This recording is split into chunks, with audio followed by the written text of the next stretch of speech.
And welcome in. Good Breeders' Cup Eve, everyone. Jeremy Plonk and Jeff Siegel from First Bet and Express Bet. We do the First Call podcast every Friday to handicap 8 stakes races around the country.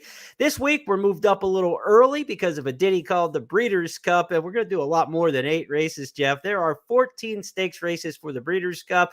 We're not going to talk about all of them in a traditional handicapping seminar kind of sense. We've got this broken down into 10 topics tonight to help players tackle this Breeders' Cup Challenge. It's one that's gone now for 40 years.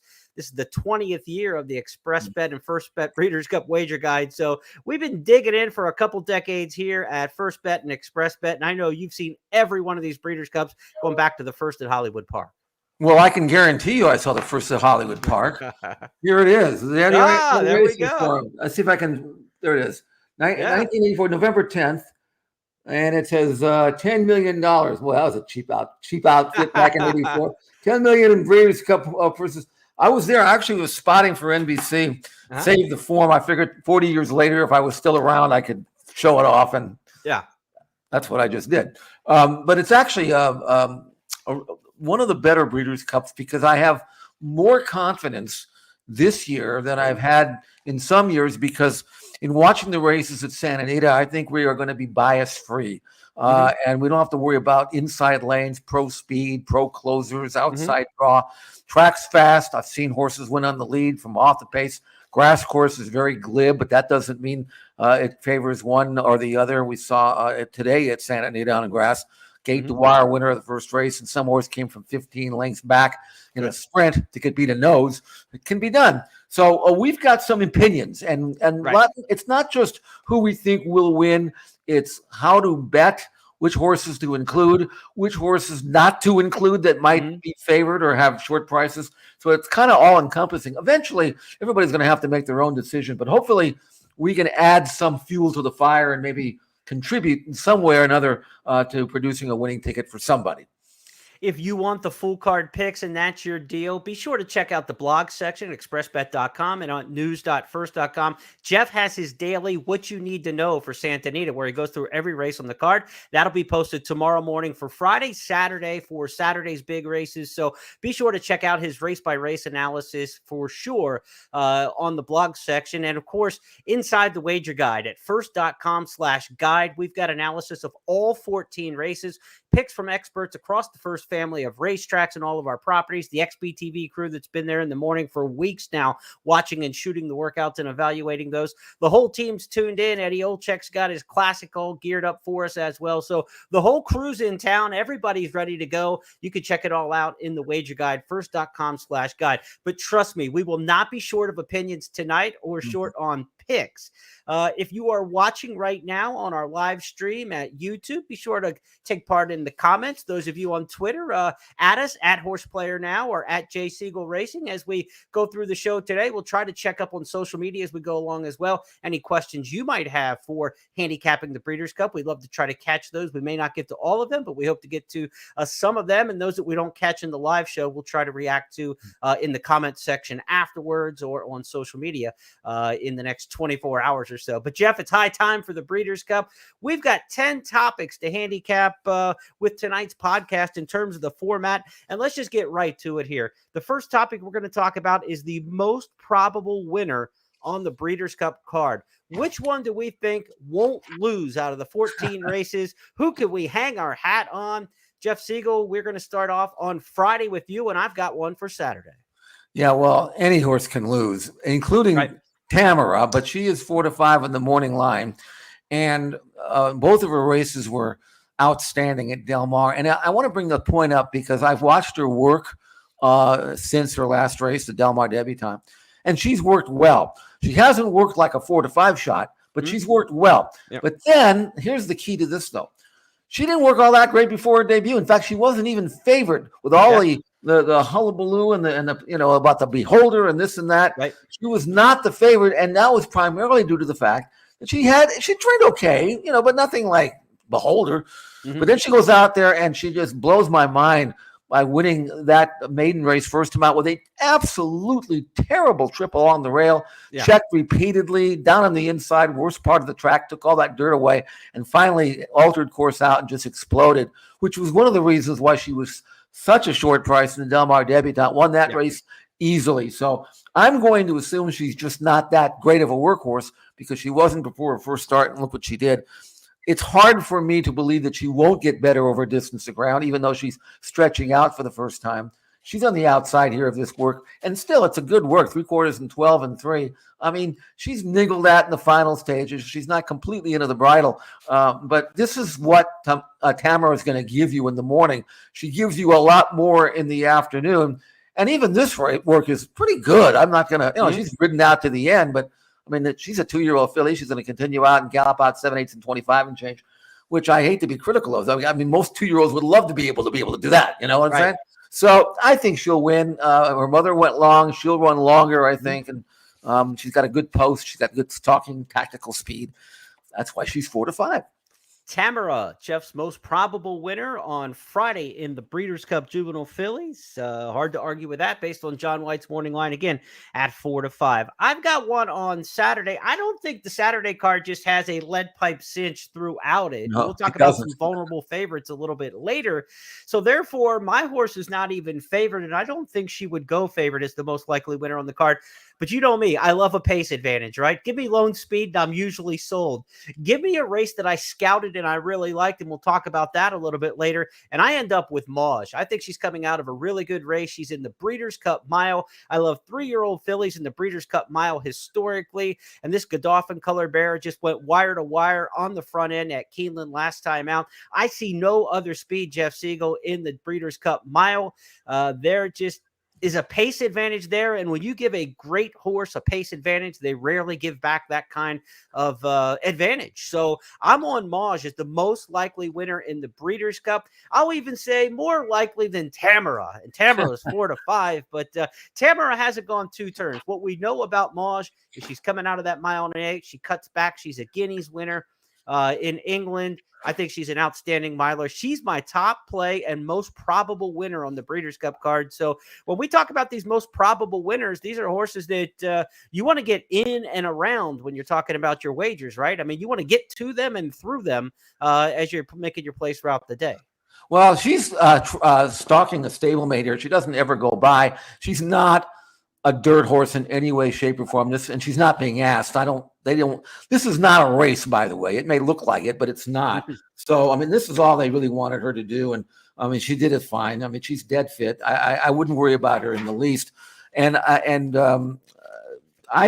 totally agree with you because she won going a mile and an eighth off a layoff. She hadn't run since her win in the Guineas, which was brilliant. And she doesn't want to go a mile and an eighth. Yeah. But she found extra, don't you think, Jeremy? I mean, she did something she wasn't really fit enough to do, didn't want to do, and over a course that had a little bit of gift to it. Whereas this pool top table of a grass course, she's going to make the lead and just float.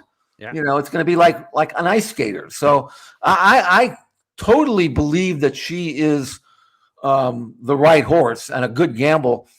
The only reason why I didn't think she was the most probable winner is because there are others in that field who can run. I mean, it's not like that's true. 2-year-olds. I mean, she's got a couple of fillies that might be pretty good, Tamara, but the rest of them look far inferior. But that mile race is tough. There's some nice horses in there, which tells me that Mauge better not take a backward move. That's all I'm saying. You talk about the mile, that's the dirt mile field. So my first error in live clicking here tonight. Here's the mile field that we were talking about. Mauge the 6, 4-1 in the morning line. Song line from Japan, the 5-2 morning line favorite. Kalina, another 3-year-old filly. That one from France, running in France. She's got outstanding form as well. So that's a look at the Breeders' Cup mile. I'm going to stick my neck out and give Mauge as my key play and most likely winner on the card. So let's go to our second topic tonight. We've got our most likely winner. So next up, Jeff, let's talk about our sink or swim exotic single. Now, you could say your most likely winner would be the horse you would single in the exotics, but what we're talking about here is who needs to win in order for you to just hang your hat on a big exotic, a pick 4, a pick 5? For me on Friday, I'm going to go first on this one because my race is on Friday. Yours is on Saturday. At the end of the day, I'm going to say Muth is the horse I've got to sink or swim with in the exotics. A couple reasons for that, and I'm going to give you, some thoughts on Muth here. This is a horse who is in the Breeders' Cup Juvenile, and he's already done what a lot of these horses haven't done in the Breeders' Cup Juvenile, which is win at Santa Anita and win around 2 turns. Those are the positives. It's Bob Baffert in the Juvenile. But what I'm sinking or swimming in terms of a multi-race wager with Muth is it's a dirt race. I don't have Euros to worry about. There are 5 races on Friday, right? 3 of them are loaded with Europeans and loaded with, X factors. Horses have never gone around the bend, much less 2 turns. So I don't know what to make of the turf sprint. I don't know what to make of the juvenile turf or the juvenile fillies turf. If I'm going to have any success playing a pick 4 or pick 5, I've got to be right on one of the 2 dirt races. If it's not Tamara at 4 to 5, and I don't want to hang my shingle on a 4 to 5 shot, then it's the other race. So for me, if I'm going to have any success in an exotic wager on Breeders' Cup Friday, it's with Muth. And I really like him from a handicapping standpoint. I thought he was really professional in his last victory, splitting horses about the 5/16th pole right before they got the quarter. He could have been in a pickle in a bad spot, and a lot of times a 2-year-old would be, especially stretching out for the first time. But he had a gear like a turf miler at that point, and he zipped in and out of a hole, then went on and drove off to the victory over his stablemate for Baffert. I like Muth in the Breeders' Cup Juvenile. The other reason to hang your hat on this one is a sink or swim in the multi-race wagers. If you're not singling there, where are you going? There's 3, 4, 5 deep in that Breeders' Cup Juvenile. All of a sudden, your ticket now goes from 1x to 5x in cost. Yeah, no, I mean, it would be lovely for me if I could have the conviction that you have with Muth. And I like Muth. I'm not talking you off the horse. But I have a really strong opinion that there are 4 or 5 of them in there. This is a much stronger than normal. I remember, what was that horse, Storm the Court, who won it? I mean, the most miserable, race I ever saw. Action This Day back in 2000, whatever, 3, I think it was. You knew there's nothing in that race, those races could run. But this is different. You've got some well-bred, promising colts with fast figures. I mean, horses that have run fast. Muth is one of them for sure. Now, the bad news for Muth is that I don't think he could have gotten a better trip than he got last time out in the American Pharoah. But the good news is he made that trip. I mean, he got to where he needed to be. I like that. People criticize horses that get perfect trips. There's a reason why they get them, because they go get them. So I like Muth, but Baffert's got 3 in there, and you've got a really good Kentucky Invader that's very, very good. The one that won Locked, and then a couple others in there that are really good. I'm looking at the field here. These are the horses that I know can run. Prince of Monaco is undefeated. He's beaten Muth. You've got Timberlake, who looked great in the Champagne, but it was an off track. Locke took the Overland route and won very bravely, I thought, in Kentucky. Fierceness was a breathtaking winner in his debut and then got left in his last start. Muth maybe drawn a little farther out than I'd prefer, but maybe not.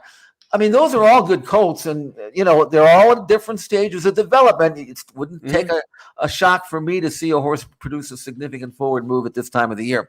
So I can't make him a single, but boy, I tell you, if you can, and you're right, man, you got a head start on everybody. Well, you said sink or swim. That's what we got to do here in this situation, and we're going to try to swim like Michael Phelps in this. All right. Well, then if you can do that, you'll win. Okay. Let's get your sink or swim play that you have to have for the exotics. It's on Saturday. It is, and that's Ushba Tesoro. And here's my thinking: I'm not really that crazy about the 2 main contenders that are in this race. I just don't think that Baffert's horse, Arabian Night, is going to run as well as he ran in the Pacific Classic, and he got the easiest of front-running trips. He's trained great, I know that, and maybe he'll step forward, but he's going to have to deal with Saudi Crown, who I think is going to want the lead more than him. In fact, I think that's the plan there. And Arabian Night's never stalked and won, so I don't know about Saudi Crown and Arabian Night going 1.25 miles. Obviously, I know a lot about going 1.25 miles when you talk about Ushba Tesoro. I think he's won 6 races already at that distance. And nobody else strikes me as being capable of winning a race like the Dubai World Cup, which Ushba Tesoro did. He's won what, 6 in a row, something like that. Right. I have not seen him in the morning, but I've talked to people who have. Talked to Zoe this morning, and she said the horse looks unbelievably great.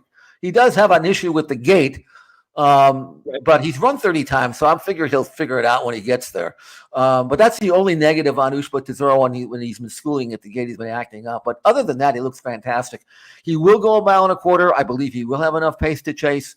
He's run around the world already once and won big races. I don't think that's going to bother him. Looked great in the prep race he had recently in Japan. And I just think he's a top horse. And at 4-1, and in a race in which I don't really like anybody else, I certainly don't like Wide Barrio going 1.25 miles, especially missing time. I'm going to be right or wrong with him. And if I'm wrong with him, I'll live with it. You know what I'm saying? Right. Well, that's the whole sink or swim part of this, right? I mean, it's one of those that a horse that you absolutely have to have in a multi-race wager isn't necessarily your most likely winner on the card, because it's I've got to have this horse or else it really opens up a lot of times. It makes your tickets unaffordable. I've got a little video. You haven't been able to see Ushba Tesoro in the morning, but that's because he's been in the dark when he's out on the racetrack. Here's a look at Ushba Tesoro from some morning training. Top of the lane, yellows.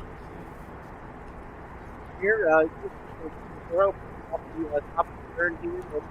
Seconds of watching him in action. Again, this from the Breeders' Cup news feed. The Japanese runner has been out early for his gallops and which is a pretty stiff gallop here for sure. And his gait schooling sessions have been what has been a little bit of a concern, Jeff Siegel. The gait schooling where he hasn't been behaved in the starting gate.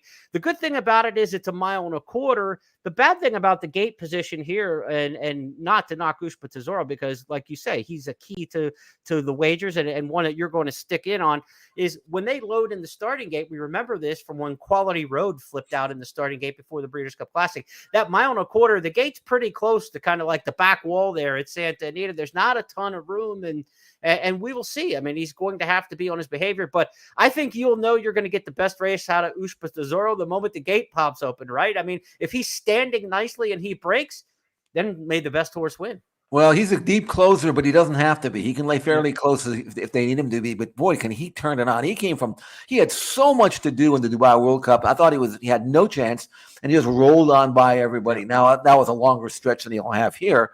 But I don't think that's going to be a problem. And again, I'll say it one more time. If he doesn't win, honestly, I don't have a second and third horse in that race. Right.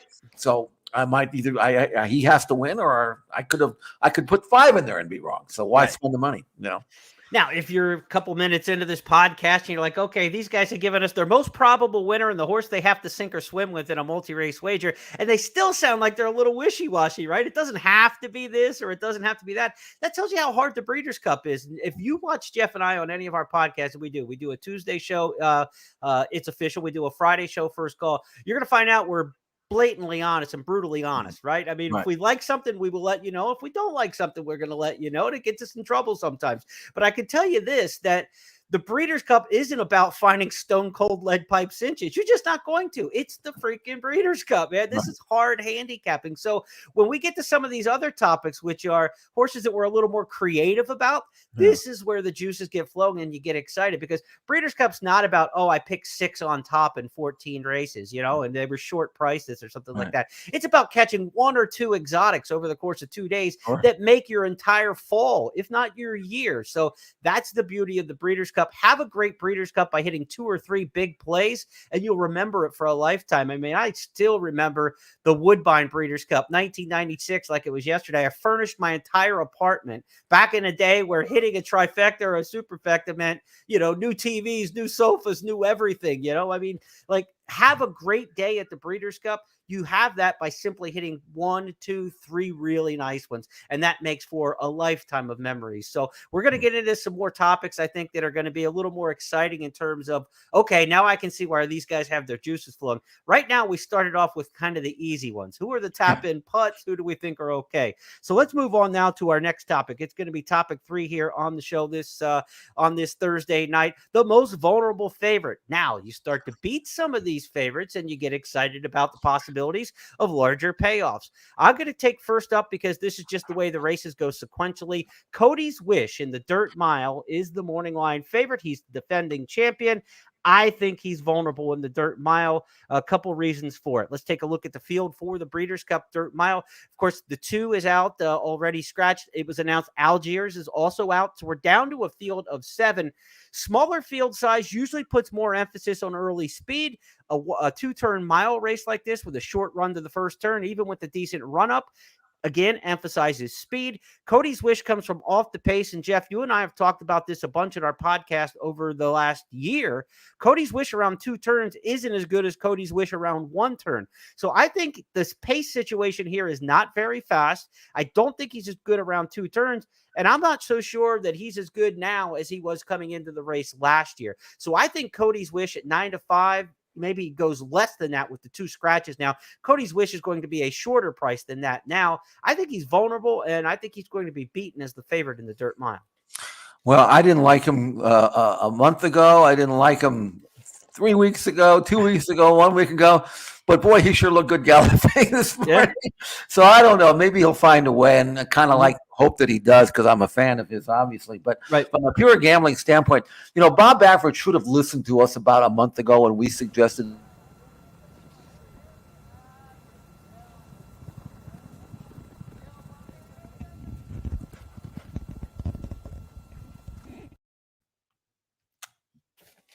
Go ahead, Jeff. That was Cody. That was that? Yeah, that was Cody. Yep. Right. That's what I thought. Yeah, no, he looks great. But there isn't much pace in this race. Whoever makes the lead, whoever it is going to have a pretty soft time of it. Mm-hmm. And it's going to hurt Cody, especially if the track is playing for its speed, which by the time this race rolls along, we'll have a pretty good idea. Mm-hmm. But, Zozos could go. Certainly National Treasure, if they want it bad enough, they could send him. Funny thing about this race is I really thought that Algiers had a chance at 6-1. He came up with a hot foot, so he's out. I don't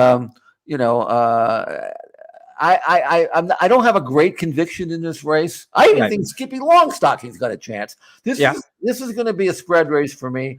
I don't have a feel for it. I think Zozos is going to be put on the lead. I think Brad Cox has said that. That's their game plan. Yep. And maybe National Treasure will draft in behind them. And if they don't hook up, this might be a 23-3 and 46-4, 47.5, and that's going to play against Cody's Wish, unless Cody is a much better 2-turn horse than I've ever seen him. Even though he won this race last year, that was not a good race last year. That was a weak race. So yeah. And a very fast pace, right? They're not the pace of last year's Dirt Mile doesn't look like the pace of this year's Dirt Mile. So I think it's going to set up completely different for him. Now, you're saying it's a 7-horse field. You can't get too excited even if you beat the favorite in here. But remember, the fact that it is a 7-horse field with a very solid and name recognizable favorite, Cody's Wish is going to be singled in a ton of multi-race bets that get in and out of the Dirt Mile. Beating him with anybody in that race is going to pay off in spades in the multi-race wagers. So how do we attack this vulnerable favorite? Even if you like Zozos or somebody else who you don't think is going to be a big price on the tote board, you might say, well, great, I beat Cody's Wish and I got $7. I got 5-2 on the second choice. Don't look at it that way. Try to use that $7 horse in a pick 3, a pick 4, however you can use that horse in multi-race wagers, because everybody's going to be ironed in on Cody's Wish. And I think there's a chance if we beat this one to really make the exotics pay. So the early day exotics try to knock off that particular favorite. Which favorite do you find most vulnerable, Jeff? I think it's Good Night Olive. I mean, she's 6-5. Even if she hadn't drawn the rail, I'm not so sure that she'd win anyway, because I'm a huge fan of Society, and I love the way Society drew outside. Not a lot of, very little early speed. She can go to the front, doesn't need the lead, but if you hand it to her, she'll take it. Training really well. Earned a career top number at Charlestown over a wet track last time out. I know it's Charleston, it's a wet track, right? But she's run fast just about anywhere and never been better. And she's only had 11 starts, 7 wins. She has maybe a little bit higher ceiling now than the veteran mare, Good Night Olive, who is now 5 years of age. And I mean, she's good and she's a quality mare and she's a pro and all that, but Do you want 6-5 on here? I don't think so. I don't. I just think if they gave me 5-2 on Society, I'd take that right now. Yeah, I think Society's got the chance to be the better of these two right now in their careers, right? And that's what we're judging, not what Goodnight Olive was last year, but this year she hasn't been just quite as good. It'll be interesting to see what kind of trip she gets to in that vulnerability department, because down inside, she's obviously not a front runner. She got absolutely stuck on Derby Day. Remember that race, the Derby City Distaff, where Irad couldn't get out? Tyler kept him hemmed in the entire run down the stretch. Goodnight Olive could never get out, and she got upset that day. So the same kind of trip from the one hole might see itself again. Now, Irad Ortiz, aggressive as they come, we know that, to a detriment at many times, but he's going to try to bull through. This isn't the Derby City Distaff. This is the Breeders' Cup Filly and Mare Sprint. So come hell or high water, he's going to try to get through whatever she needs to get through down on the inside. And so it could be a rocky trip for Goodnight Olive, which is another reason why you put her in the vulnerable category, I think, for pretty good reason. Plus, again, at a short price, do we want to take a short price on a filly or mare who looks like they're off of their horizon, right? She's peaked, and 2/3 of her best might still be good enough to win this. But the way Society's running right now, I'm not so sure that's the case. Well, based on numbers, Goodnight Olive's going to need her best, and I don't think her best is what it used to be. And something, she could just shove it down my throat and win, and I wouldn't be, disappointed, because, she's won 8 out of 11. It's pretty hard to ignore that. But her best work, I think, was last year. And again, you got to take a stand. I'm not going to be putting Goodnight Olive on my ticket at 6-5. Right. I don't care if she wins. She wins. What am I out? A 6-5 shot? Do I care? Defending champs have a bad history in the Filly and Mare Sprint. Groupie Doll was successful, but I think 6 or 7 others were not, including the last 2 years where Cece and Gamine couldn't get it done as the defending champions. It's hard to maintain form for fillies and mares over and over the years like that, as high as they need to be to win this race, to maintain that again for a whole nother season. Okay, so now we've got the vulnerable favorites out of the way, and we think maybe these are some opportunities to knock off some horses that a lot of people are going to be on.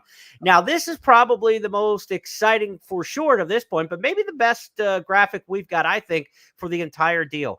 Which Exacta box on the 14 races are we most interested in? And this is our slide 4 here tonight.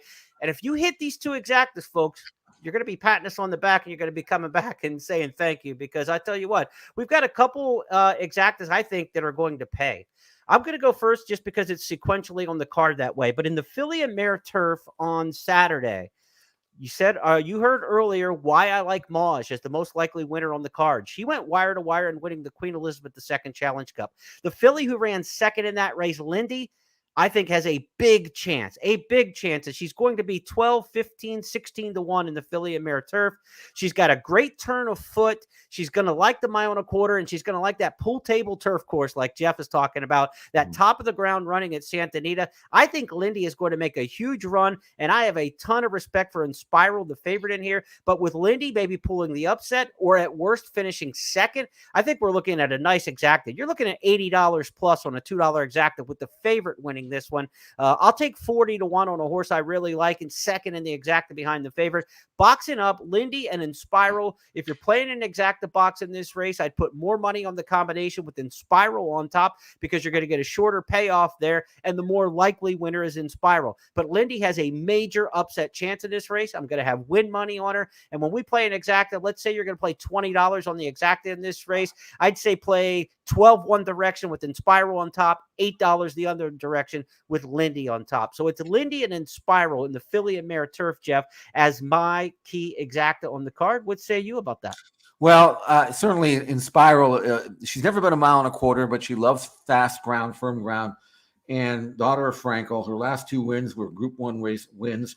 They're both over a mile, one in France, the other one at Newmarket in the Sun Chariot. And she looked just spectacular, 124 time form rating. She is going to be hard to beat if she reproduces her European form, and if she handles 1.25 miles, which is not a mile, and that's been her distance. I think John Gosden, got to trust him, though. I think he feels she'll get 1.25 miles, especially at Santa Anita over the fast ground and the downhill opening stages of that race.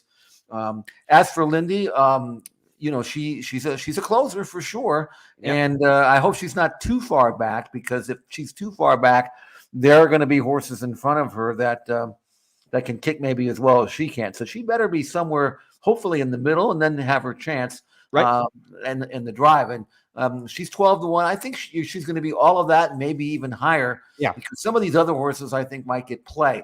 Warm Heart should get strong play for Aiden O'Brien. She's a top class race mare. And In Spiral at 5-2, I think she'll go lower. I mean, even Fev Rover, if you like North American form, is pretty tough as well. This is a killer race. It really is. And Lindy, if you can get her home, you don't have to cash a ticket the rest of the day or the day before if you can get Lindy home, because she'll pay the freight for them all. All right, 6-7 Exacta box for me in there. Like I said, play stronger on the 6-7 combo, a little lighter on the 7-6, and make sure do not ever walk away from a nice $30 winner in the Breeders' Cup without some win money on it, just playing in the exotics. Okay, Jeff, let's talk about your Exacta play here next. Where do you want to go for your key Exacta on Breeders' Cup weekend? I'm going to use two horses that I don't think will be in front at 5 furlongs, and that is Motorius. He is the kind of the home course favorite, trained by Phil D'Amato. And I'm also going to throw in Roses for Deborah. She's your my version of Lindy, because she's 12-1. And she didn't run well at all in her last race, which will help the price in the Turf Monster. But they ran 5/8 and 101 and 2, which means the course going 5/8 of a mile was about 25 to 30 lengths slower than it was, which tells you how deep it was. But if you look at Roses for Deborah's firm ground races, and she hasn't had that many of them. You go back to the last time she ran on firm ground was July 3rd at Belmont Park. She won an allowance race in 106 and 4. And before that, for 6 furlongs, before that, she won a race at Pimlico on Preakness Day in 55 and 2. She really wants to hear her feet rattle. She's won 7 out of 10. She's fast on numbers. She's earned a triple-digit buyer number. She's got a great style. She stalks, pounces, and then goes. And I think she's going to be in the right spot to have every chance at a big price under Irad Ortiz Jr.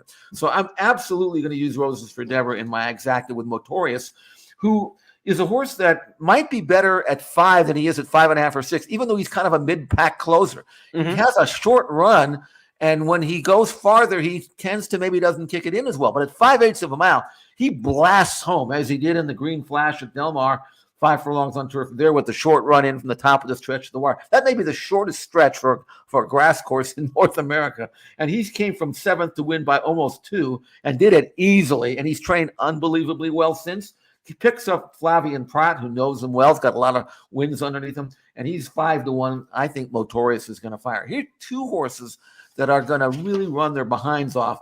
They're going to have to catch Live in the Dream. But you know something? Live in the Dream, he's a hero. Maybe he doesn't break that sharp. Maybe he doesn't reproduce his best form. I don't know. He's going around a turn as he did at Keeneland. And I know they say, well, it was 5.5. This is 5. But I thought he was home free at the furlong pole, and he kind of hit a wall, and maybe he'll do it again. So I really think I've got 2 horses here in my Exacta, Roses for Deborah and Motorius, that I'm absolutely convinced are going to run the race as well as they're capable of running. And that's all I ask at this stage.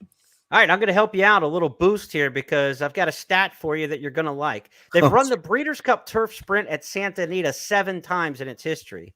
6 times the winner came from a California-based stable. Tell me which California-based trainers are in this race.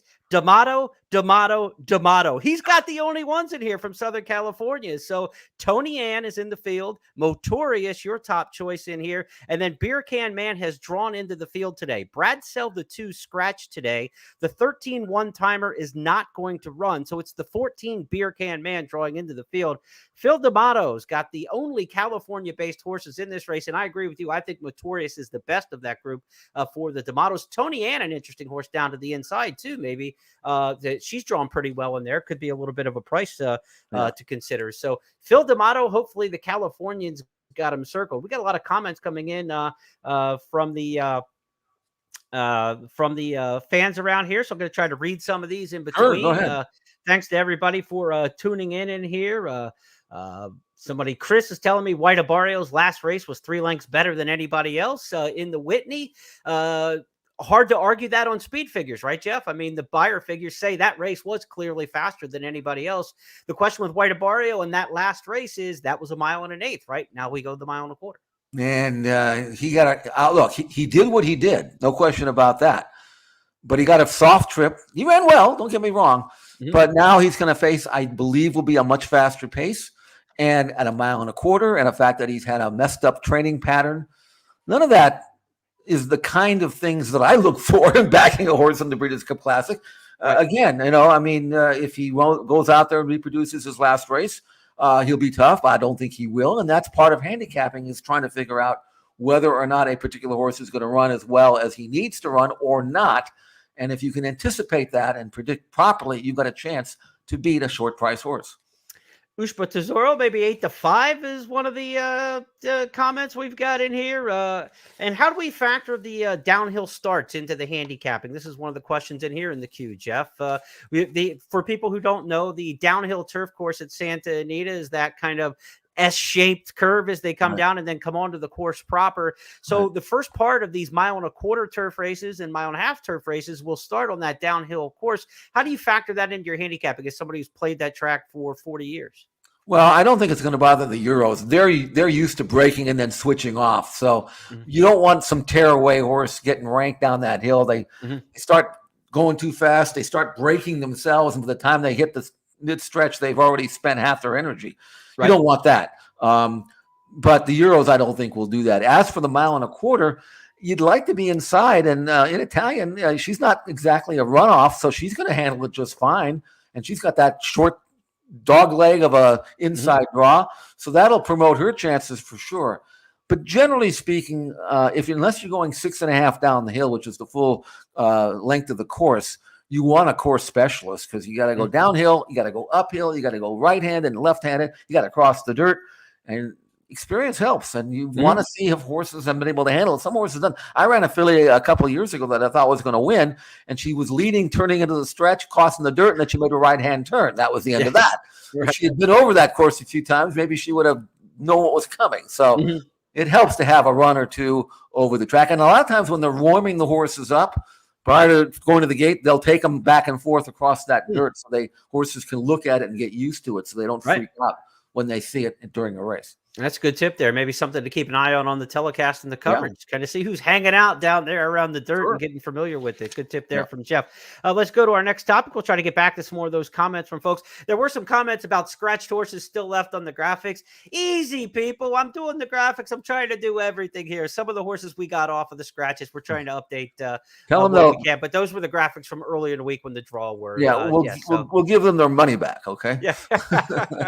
But yes, we do. And when we note that a horse is scratched, we're going to try to verbally tell you about that. Some of the graphics have not been updated since the original entries. We will admit to that. Let's go to our fifth topic here as we talk about now trifecta specials.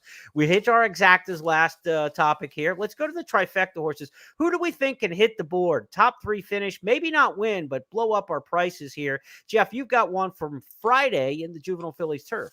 Yeah, I'm going to try to find her here, because I want to be able to I think it's over here, this side. Yeah, okay. I mean, you got 14 races and whatever.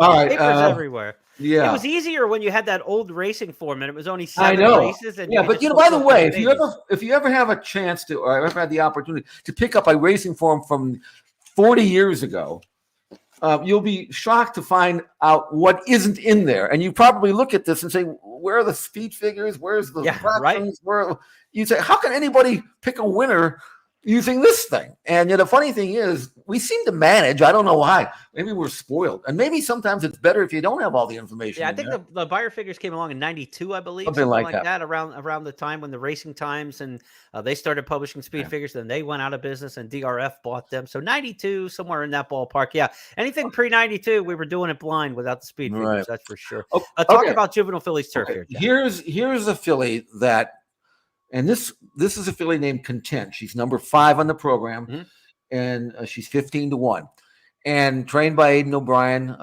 And Moore takes them out. She's a daughter of Galileo. You like so far what I've been talking about so far? It sounds so good. Far so good. Yeah. Now, if you look at the form, thank God they now have, and they didn't always have these comment lines for the European races. And if you look at the form, you'll see lead early, lead-headed.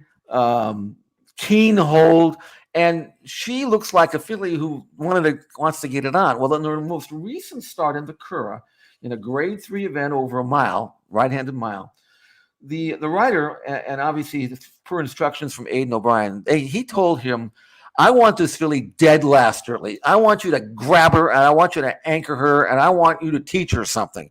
Get cover, sit. She's got a great turn of foot. Instead of wasting it in the first half mile of her races and then folding up, I want her to learn how to utilize it in the last stages of the race. If she can't do it, she can't do it. But the only way she's ever going to be anybody is if she learns. So in this race, and you can watch the video if you go to XBTV or expressbet.com if you're a member and ask up for it on the video replay. They grabbed her early. She was a little keen early, but only because she was a little confused. But then she switched off beautifully. She sat there, she dropped her head, and she just sat there. And then they asked her to run at the top of the stretch, or even a little later than that, and she just quickened like Miesk. And she won going away by 3 lengths like she's been doing it all her life. So what I'm telling you is, and she earned a very strong 87 time form rating, which is as good as any of the Euros. So I'm telling you this, if the pace is fast, which will be a lot faster here than it was over there, and she gets behind horses, and she gets cover, and she switches off, and she gets room to run from the 3/8 pole of the wire, you are going to see a kick that maybe you didn't expect, and you're going to see a tote board explode. And if it happens with Content, it's going to make your day. Now, look, this is a good field. There are other fillies in here that have better credentials than her, including Carla's Way. She won the Rockville Stakes at Newmarket, going 7/8 sets up a hill, the final stages. You got to be a dead fit filly to do that. Porta Fortuna won the Shively Park top class straight one. These are good fillies. They're better fillies than what Content had to run with. The Euros are just sickeningly. They're so strong in this race. But my filly Content, even if she doesn't win, if she hits the board, she'll pay her way that way. So throw her in somewhere for sure, recognizing that both Porta Fortuna and Carla's Way are really, really good as well. My top price for a trifecta is Exalted in the mile, and we've talked the mile. Look, if the mile works out for me, it's going to be a good day, right? We talked like Maj is my key play, my most likely winner on the card. I think Maj is lone speed, and I think she takes them wire to wire.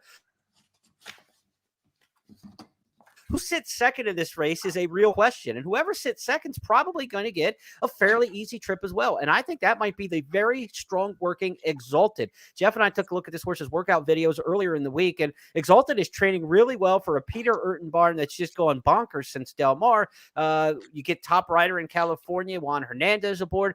I think this horse could work out a really good trip, and Exalted is that local turf course veteran, Jeff. And we've seen some ones with some pace, obviously, and horses like that over the years from Santa Anita that have been able to have some dent in the Breeders' Cup mile. I think this is a spot where maybe Exalted holds on for a share of it.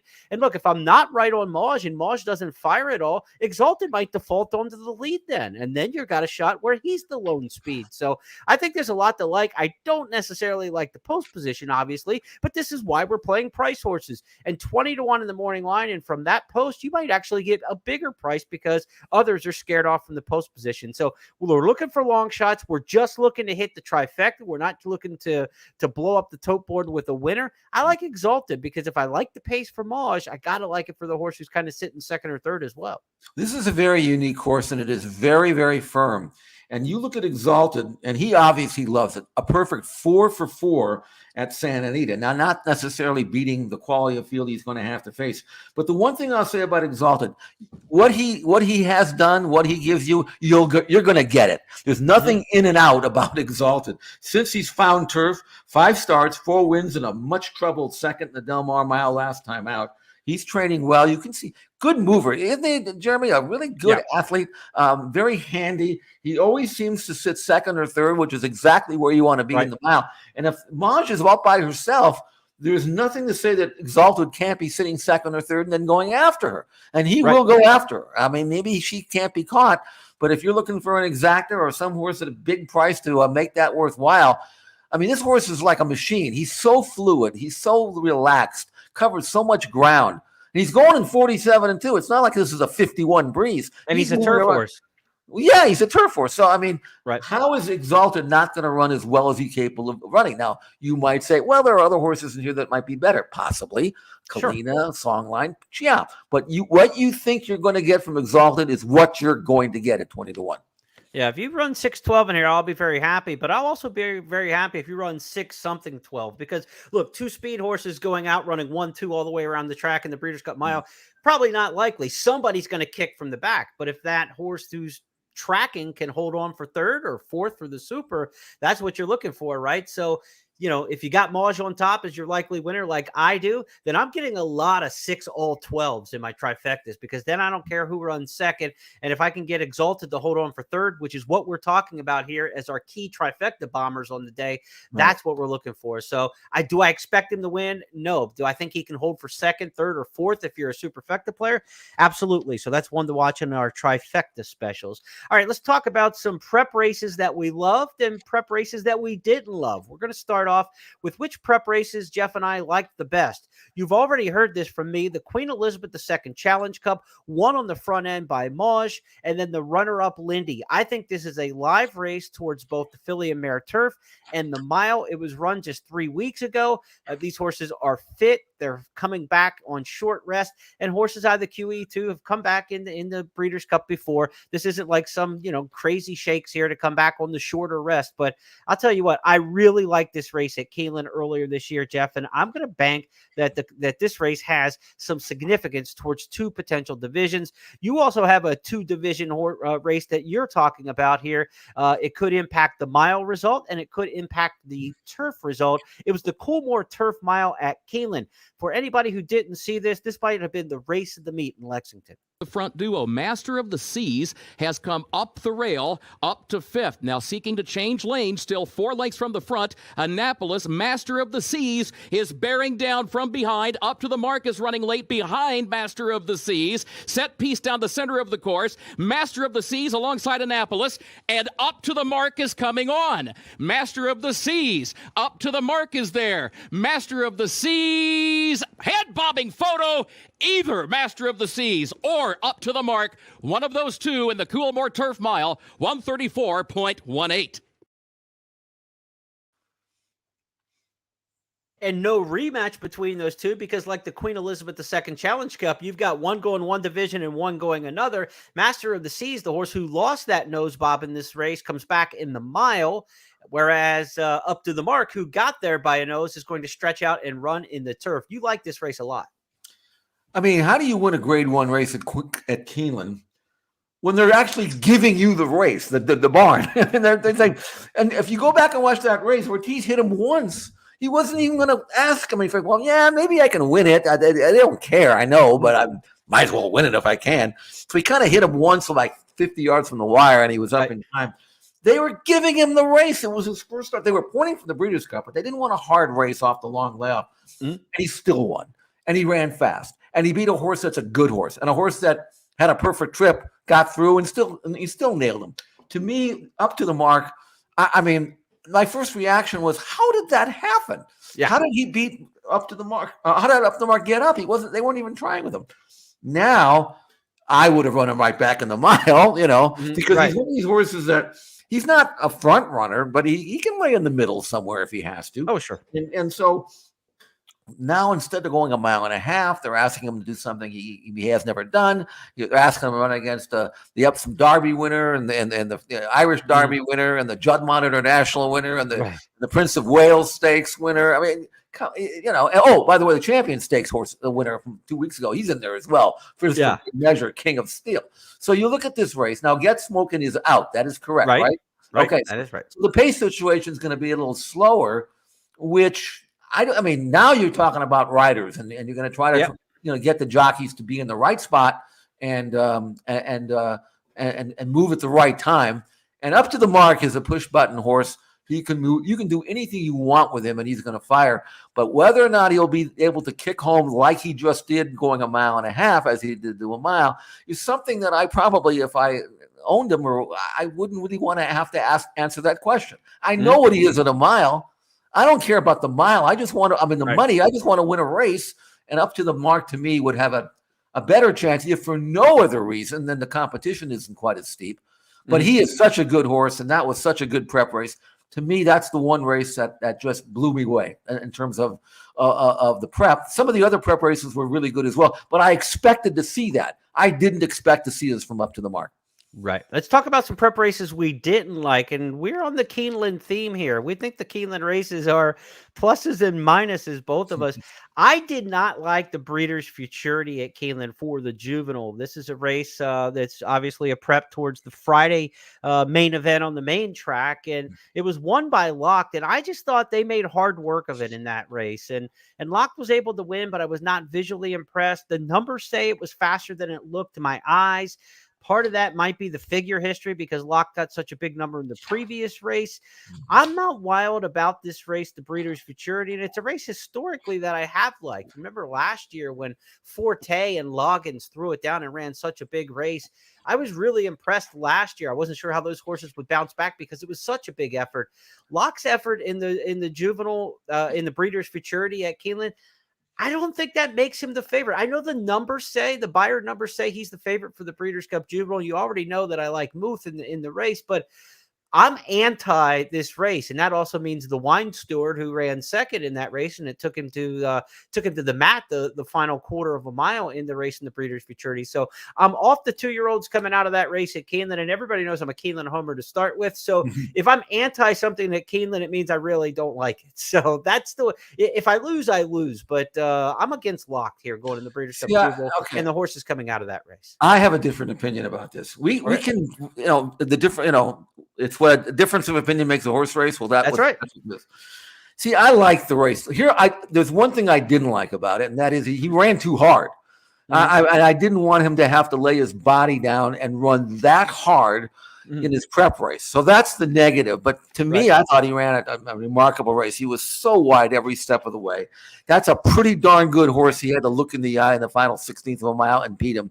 The number was strong. That doesn't even factor in the ground loss, which sheep players will do. I don't know what his sheep number was, but I thought it was visually great, but I just didn't want to see him have to just, have a gut-wrenching win like that. It may not bother him. Maybe, he's a 2-year-old. Maybe he can get over it. He breathed nicely since that race. It didn't look like it took anything out of him. So I'm going to take a different stance on that. I could be wrong, but I thought that was a really good race for him. And I'll give you a head-to-head. We joked about this earlier, I think you and I today, or maybe it was with Johnny D. I had a 3-hour skull session today with the retired Johnny D, John DeSantis, handicapping. In a head-to-head, I will take Fierceness to beat Locke in the Juvenile. Well, that's my second horse. That's no fair. I like Fierceness too. Find me a horse that you Fierceness. See, Fierceness ran in the Champagne and was eliminated at the start. And what happened there is, this is what I would do if I were trying to go down and yell at the rider. Okay, you blew the start. Fine. Okay, don't take back. Sit there and make one run. Don't let him run at the half-mile pole to the quarter pole. There's no money at the quarter pole. Teach him something. Just grab him, take him back, and make one run. But that's not what happened. Now, since then, he, too, has come back and trained well. You know what he did in his first start. If he breaks running in this race, I wouldn't be shocked to see Fierceness on the front end. Now, I wish he'd run better last time, and I would like to get paid off via the price because of that. I don't know if that's going to happen. But I'm not quite as high on the California 2-year-olds as I usually am.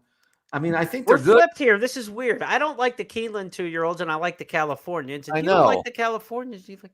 I know. What have we done with each other, Jeff? I don't know. It looks like I'm rooting against the Bruins. Too long, we finish each other's sentences, and now we can't even agree on where the best 2-year-olds. It's like I'm rooting against the Bruins, and you're rooting against Oklahoma. This is crazy. Oh, that would never happen. Okay. So taking a stand against the Keeneland horses is okay, but never knock Oklahoma. All right, can't happen. Okay, fair enough. I get it. All right. Anyway, so we have a difference of opinion here. We'll find out. If my evaluation of the Breeders' Futurity is correct or incorrect. It's going to be one or the other, that's for sure. Now, as far as my prep race that I didn't love, it was Idiomatic's win by 4 lengths in the Spinster. But it's not that I didn't love the race. She didn't do anything. She didn't have to do anything. They handed her the lead. She went 48-1, 112-1, just like 2-minute licking. She's won 3 in a row, actually 4 in a row, but her fractions have been 48-1.5, 48-4.5, 48-2.5. I don't know if she can take heat or not, Jeremy. I really don't. But if she can't, then this is the race that's going to find her out a little bit, because she's going to have to go from the bell. Nobody's going 48 and change in this race. She's going to get pressure from Adair Manor, search results, going to show speed. I mean, the rail, Hoosier Phillies putting blinkers on to let her run out of there for sure. And there's a few others in here that'll show speed. Randomized. You think she's going to be ready? There's no way. So I don't. The reason why I don't love the race is because I didn't learn anything from it. That's all. Not that she didn't run well, but anybody could have done what she did. I'm looking for a closer, and I'm going to lean on you to tell me who that is eventually because, I mean, I don't know. But this is the one race that I can't grasp. I need help. Yeah. I need help. The distaff is asking to melt down. We'll hopefully land on the proper closer by the time we get to the end of the day and the end of the show. A couple more comments. Keep sending those in. I'm checking out the ones from YouTube. Thanks for all the comments of people there. Someone asked, Ushba Zorro is a 6-year-old. When's the last time a 6-year-old won the Classic? They haven't. So we'll be making history if it's Ushba Tesoro. The oldest winner of the Classic has been 5 years old, so we shall see. A very lightly raced horse at 6, as far as they go for being 6 years old. It's not like he's off form, though, at age 6. What's he won, like 6 in a row or something like that? Right. There's a lot of Ushba Tesoro talk on this side of the chat here as I'm taking it out there.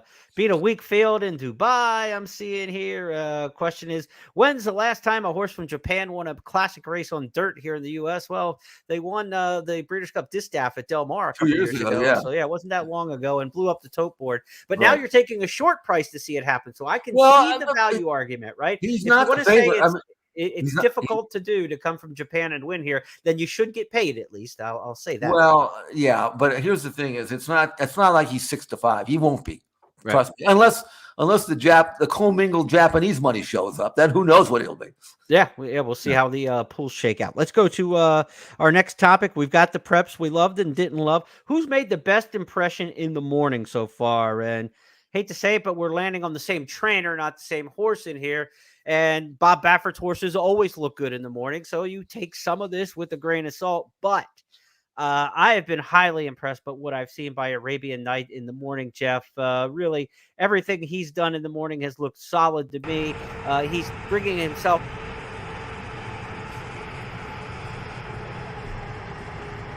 well as he can be doing.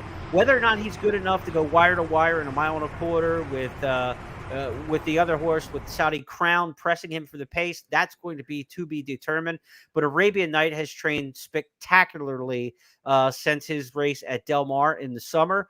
And he, to me, is the Californian to beat, whether or not Go Rocket Ride was back or not. And, of course, really sad news about Go Rocket Ride passing away here this week after the injury last week. Certainly condolences out there to fans of that horse and to anyone involved with him. But Arabian Night, I think, is blossoming right now. It's the best he can absolutely be. He's the horse that I've seen in the morning through all the workout videos that has impressed me the most.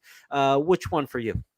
Well, I agree with you on Arabian Night. He's looked unbelievably well. My issue with him is whether or not he can stalk and win. He hasn't done that. All 3 of his wins were gate to wire.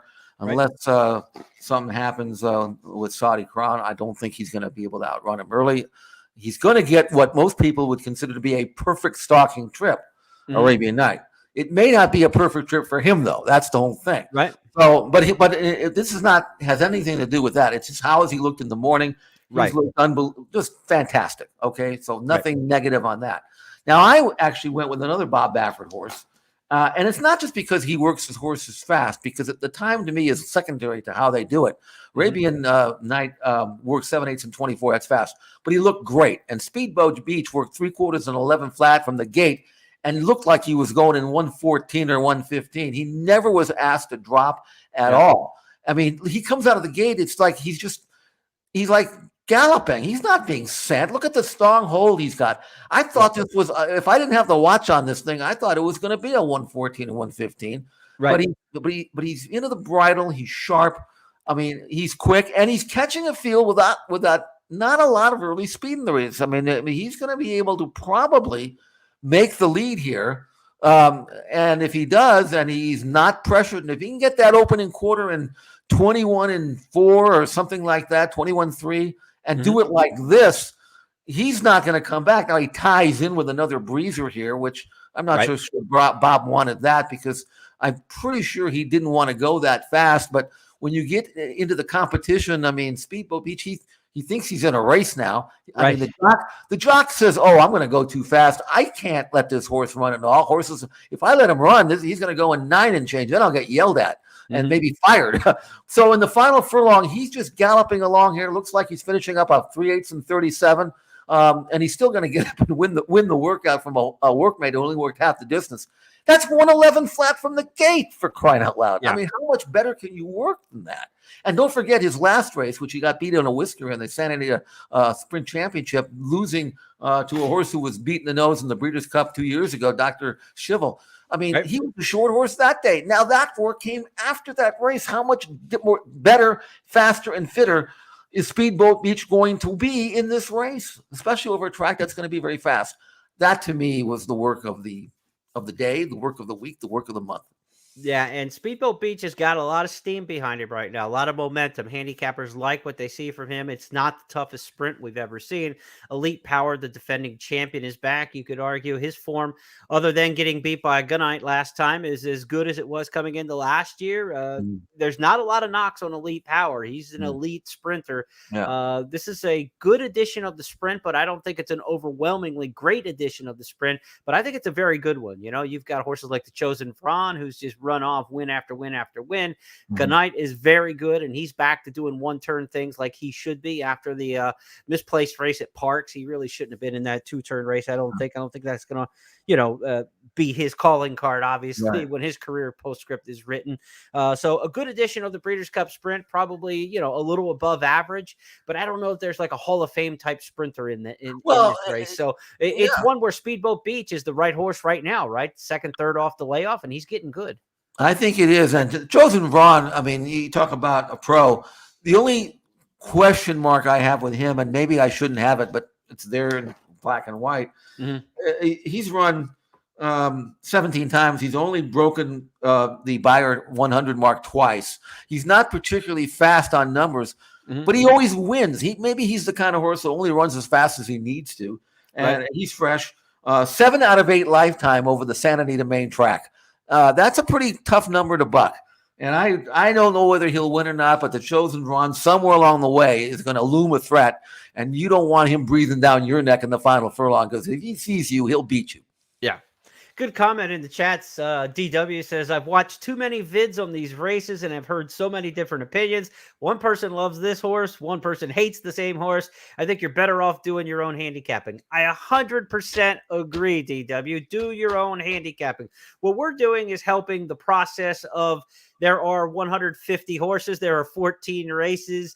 You don't know all the horses. I don't know all the horses. Like I said, I had a 3-hour skull session with one of my best friends today, handicapping, where he said stuff that I hadn't even thought of yet. So it's about spurring ideas and breaking ties. And like, you hit a situation where you go, I'm looking for this to happen, but I'm not sure which horse can make it happen. That's why we're doing these kind of things, because if you sit and listen to Jeff for 14 races or you listen to me for 14 races, you're better off doing your own thing. But if you can take a little bit from everybody, that's what this, it's like building a good recipe. Take a little bit from everybody, your experiences along the way. Maybe you're not a great visual handicapper. Maybe you don't like workouts. You hear something good or bad about either one of those things that aren't your strength. It can help you when you're not certain about a horse. I think anytime you're taking public handicappers' help, it's to help you break ties, your indecisiveness, or fill gaps in where you don't have that particular skill set, right? I'm not a great whatever kind of handicapper. I'm not a great visual handicapper. So I'm going to listen to trip notes from somebody who really does do a good job with those sort of things. Find where you're weak, admit your flaws, and then find help in those areas. But when it comes to nuts and bolts handicapping, trust yourself, man. Because I'll tell you what, there is no better feeling in the world than picking the winner yourself, right, Jeff? That's why we all do this, So yes, don't just sit back and try to absorb all this information and say, okay, Jeff likes the 9, Jeremy likes the 3, I like the 1, I'm going to box 1, 3, 9. Do stuff, man. Use this to help break ties and where you don't know exactly where you want to go. 40 years plus handicapping. Jeff's done it for longer than I have. I don't want to put a number on it, Jeff. I don't know. How many years have you been handicapping, Jeff? I remember reading the racing form when I was 7, so that's back in the 50s. Right. I didn't know what I was looking at, but I sure knew that I knew everything by then. I can tell you that. Every year since then, I learned how less I know. kind of starting here and then building backwards, Right. But no, I mean, you're right about that. I mean, I will listen to anybody with an opinion. I could reject it, but they might find something that I missed. And I missed a lot. And it's easy with all, how many horses are entered in this race, these 2-day races, 150, whatever it was. I mean, you're not going to be able to cover all bases. If someone says something that you haven't seen or pointed out, check it out. It might help. Yeah. Somebody in the live chat now telling me Exalted just a few minutes ago is out. I'm going to try to just get on my phone here and see what I can find out on that. If we've got some news there in terms of the Breeders' Cup. So let's see what we get as we search around on that for Exalted. Try to confirm that from the chat.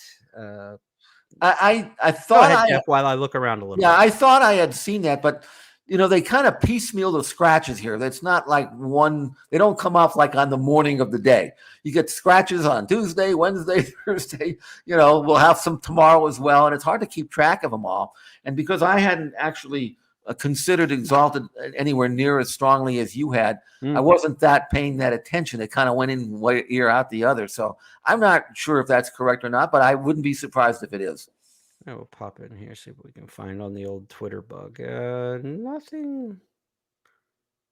Nothing lately. So let's hold off on that. We'll see and try to confirm anything on that we know. So let's go.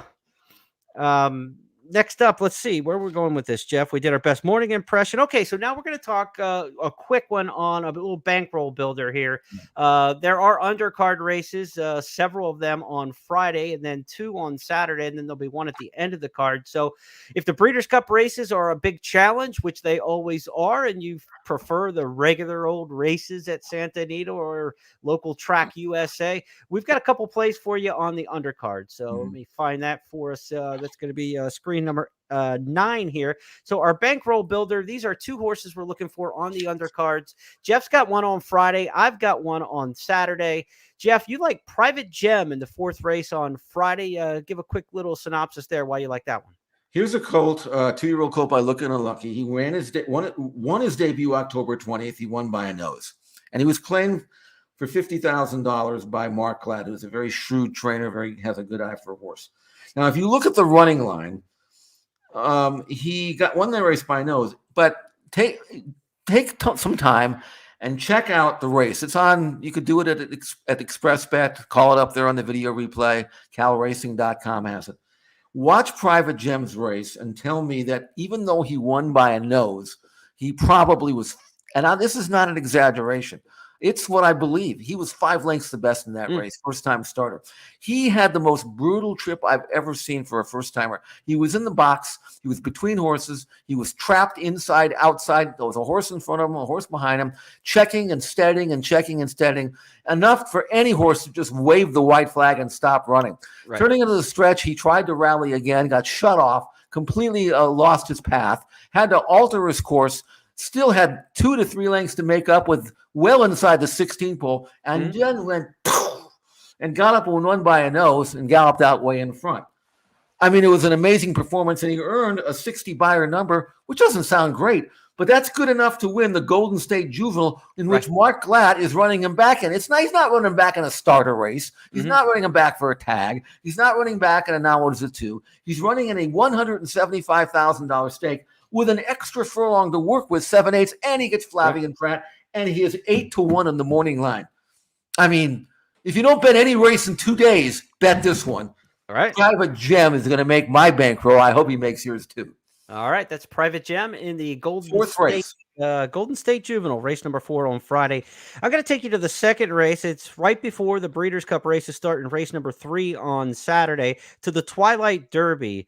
And I like Maj potentially to go wire to wire on the turf in the mile race a little bit later on the card. I'm hoping the same thing plays out with speed on the grass in the Twilight Derby with Reincarnate. You might remember this one from the Kentucky Derby prep season. Reincarnate, a horse who gets back on the turf. This is a horse who started the first first 2 races on the turf. Reincarnate ran a couple good seconds. It's been taking on classier horses than many have in the Twilight Derby. The running lines are strong, and there's no speed in this race. So the way I handicapped this race, the Twilight Derby, was Reincarnate can be aggressive, make the front end here, and has a lot of back class running to get some of the top 3-year-olds in the country. So I like Reincarnate to have a big chance to get the day off to a good start for speed on the turf. And if that's good, then I'm going to be happy as we get a little bit later into the card, as I'm hoping that we can get speed on the turf in the mile with Maj as well. So Reincarnate, my top pick in the Twilight Derby. That's race number 2 on the Saturday card. Want to give people a little bit outside the Breeders' Cup here. That's what we do on First Call. Typically, we're handicapping 8 stakes races each weekend from around the country. So a little bit of variety beyond the Breeders' Cup for one of our bullets tonight, Jeff. Yeah, I mean, there's plenty of good gambling even outside the Breeders' Cup races. The undercard is fantastic for both days, and it's going to be fun. This is the one. Look, I've been around this game a long time. I've was a professional pick 6 player in the 80s, and I don't wager that much anymore. But this is the one day or 2 days that it's kind of like a throwback day for me. Like what I used to do. If I lose, I'm not going to worry about it. I'm not going to change my life one way or the other. But It's fun. It's not only fun to win, but it's also fun to do the work. It's like preparing for the Super Bowl. It's like trying to devise a defense to stop Mahomes. This is the challenge here, and you put the work in. You watch the tapes, you watch the workouts, you do your numbers. You try to read about as much of how these horses are doing. Check out the Euros because they're going to win their share for sure. Right, and then you get rewarded. It's like solving a puzzle. That's what this is. The only difference is when you do this and you're successful, you can make some serious money. Now, you can get all of Jeff's full card picks, again, in the blog section at expressbet.com under the What You Need to Know for Santa Anita each and every race day of the Santa Anita season. Also at news.first.com, you can get that as well. So Jeff's daily blog, you'll want to check that out tomorrow morning for the full Friday card, and then Saturday morning for the full Saturday card. If you want my selections for the Breeders' Cup, you can get those through Substack, exclusively sent free to your email. Go to Substack, jeremyplonk.substack.com. Sign up there. It's free. You're not charged anything. Just provide your email information, and I will send you full card analysis for both days of the Breeders' Cup. Absolutely no charge whatsoever.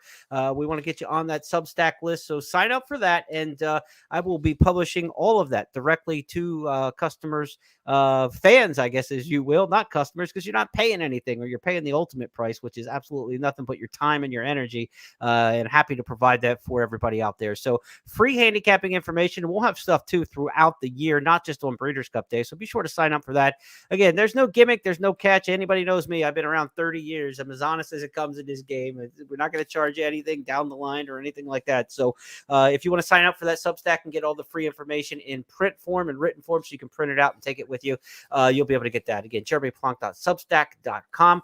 Now, Jeff, we're going to close with one thing here as we hit an hour and 12 minutes on the podcast tonight. I'll look at a few questions from fans or comments from fans too before we close out.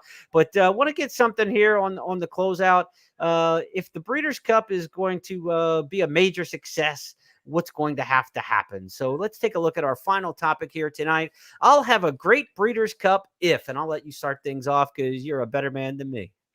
Well, yeah, I mean, I want to win money, but I also, more important to that is that every horse during the 2-day festival returns healthy. I don't want to see any injuries.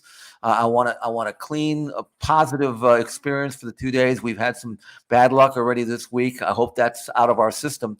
But for me, if we can have racing at its very best and people can go to the races, enjoy it, and come home and say that was a couple of good days, that to me, for me, is a winner. And that's more important to me than any ticket on my cash. As for me, I'm just going to go cold-hearted and go to the windows for mine, but I absolutely echo your sentiments on this. We need a good, safe Breeders' Cup for everybody involved all the time, but now as much as ever. Mine is going to be if we hit a deep closer in the Breeders' Cup Distaff, other than Clairiere, it's going to be a very good day because I am banking on the Breeders' Cup Distaff to go insanely fast. With Hoosier Philly down on the inside, there's some speed there. There's plenty of speed with Idiomatic, Ed Air Manor, search results, and randomize. And they're almost all drawn in succession in the starting gate. They're going to lock up. I'm looking for an epic speed duel in the Breeders' Cup Distaff and a huge closer to win this. If it's Clairiere, then it's going to be a short price as the second or third pick. That's not big enough for what I'm looking for. If we can get a bomb squad member to pull this off in the Breeders' Cup Distaff, Pretty Mischievous can come from off the pace. Wet Paint can come from off the pace. Maybe a lot of Vita from the outside from off the pace. If we can get one of those kind of numbers in here at a big price, that's what I'm looking for in the Breeders' Cup Distaff, because I think it'll pay boxcars in the multi-race wagers. The late pick 5 is going to start, I believe, in the Distaff races, 7, 8, 9, 10, 11, something. Some of these big multi-race wagers late in the day, starting with these wagers here. So I think if you can get a big price in the Breeders' Cup Distaff, you can make your weekend, and that's what we're going to try to do. Hopefully, which one of those closers? I've got about 24 hours to figure it out. Handicapping crunch time is here. Again, subscribe to that Substack. We will send out our selections for all the Breeders' Cup races and get those to you tomorrow and on Saturday as well. So, Jeff Siegel, that's going to wrap this up. It's been a lot of fun, a little bit hectic here, but it's been nice having the fans in on the chat as well. Try to get a few. Exalted is listed on the Breeders' Cup website as a scratch here from one of the fans. So we will pass that bit of information along there. And we are going to, have to rethink some of that. That was one of my long shot plays. So again, if you get the information on Substack, we'll have more updated picks and stuff like that. So maybe we can get a different bomb. There's plenty of bombs to find in the Breeders' Cup. That was the one I liked the most for the Breeders' Cup Mile. But one thing that does do, Jeff, is if Exalted is out, that makes it even easier on Maj up front, right? I mean, the early pace it gets even more convenient. I don't know who wants to be first over on Maj. You might have to work pretty hard to do that. You know what I'm saying? Yeah. And if you're chasing her, you might wear yourself out. But Maj is looking better by the minute based on that. Exalted is the kind of horse that could lay second. And not only could he lay second, but he can finish too. It's not like he's going to hang behind her. So, it is. That's one of the reasons why I tend to want to publish late, because a lot of people, they tell you who they like, they do their videos 3 days, 4 days advance, and it's obsolete by the time you get to Friday and Saturday. So we did this one Thursday night, and hopefully most of the stuff that we talked about will hold and ring true, and nothing will change it. But I can tell you, I'm looking out my window. The weather is unbelievably great, a little warm, but no threat of any kind of off track, dry and fast, and packed. I was out there this morning and this afternoon, very festive atmosphere. Everybody is looking forward to a great couple of days of racing, and I think we'll give it to them. And on behalf of everybody with First Bet and Express Bet, we hope you play with us this weekend when you have a lot of ADWs and a lot of choices. Maybe you go to your local racetrack on Breeders' Cup Day. That's fantastic. But if you're playing online, please do so with First Bet and Express Bet, where there's a $10 money back special on every race at Santa Anita Friday and every race on Saturday. So if your win bet finishes second or third, you'll get $10 back into your account in the form of wagering credit. It's not an immediate refund. You're not going to sit there and cycle through money all day. It comes in, 24, 48 hours after the fact, and then you'll get your refunds back into the account at the beginning of the week. So it's a great safety net. It's a great promotion. Again, up to $10 back on all your win bets if they finish second or third. So take advantage of that. If you're going to play some straight plays on the Breeders' Cup, be sure to do so with Express Bet and First Bet. Jeff and I will be back on Tuesday next week for the It's Official podcast, where each week we take on 5 hot topics in racing and we review the weekend that was. It will be Breeders' Cup postscript for sure, high on our schedule next week. So be sure to join us for that and check out the Express Bet Wager Guide, first.com/guide. First Bet and Express Bet Breeders' Cup Wager Guide unleashed this week for the 20th time. It's the 40th Breeders' Cup and the 20th annual Wager Guide. Proud to be part of that. Jeff's in there, all the team from First and Express Bet. So be sure to check that out, first.com/guide. Have a great night, everybody. Good luck at the Breeders' Cup and safe trips to all the animals and all the horses and horsemen in this year's Breeders' Cup.